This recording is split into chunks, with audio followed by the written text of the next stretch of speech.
जिस इमाम महदी ने कुर्बे क़यामत में थोड़े से अरसे के लिए आना था, उसका जिक्र तो मौजूद है अबू दाऊद के अंदर, मुस्नद अहमद के अंदर, मिशकात के अंदर।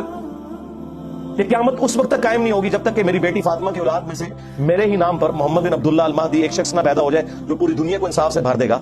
जिसने एंड में थोड़े अरसे के लिए आना है उसके बारे में हदीसें हैं, और जिन इमामों ने रिटायर ही नहीं होना उनके बारे में तो हजारों हदीसें होनी चाहिए थी। जाओ कोई लेके आओ, कोई वो तो माए बनाए हुए इमाम है और उनका भी कोई कसूर नहीं है, ज़हन में रखिएगा। उन्होंने कभी क्लेम नहीं किया। शाह वलीउल्लाह दिल्वी ने हुज्जतुल बालिगा में तकलीद को इस उम्मत की तबाही की सबसे बड़ी वजह बताया, लेकिन हनफियों को सिलेक्टिव स्टडी करवाई जाती है। उन्होंने यहां तक लिखा है कि इमामों की तकलीद ने उम्मत में गुमराही का दरवाजा खोला है, अंधी तकलीद ने। उन्होंने यहां तक हुज्जतुल बालिगा में लिखा है कि इमामों ने तो खुद फरमाया था कि अगर हमारे कौल की दलील मालूम ना हो तो आपने उस पर अमल नहीं करना।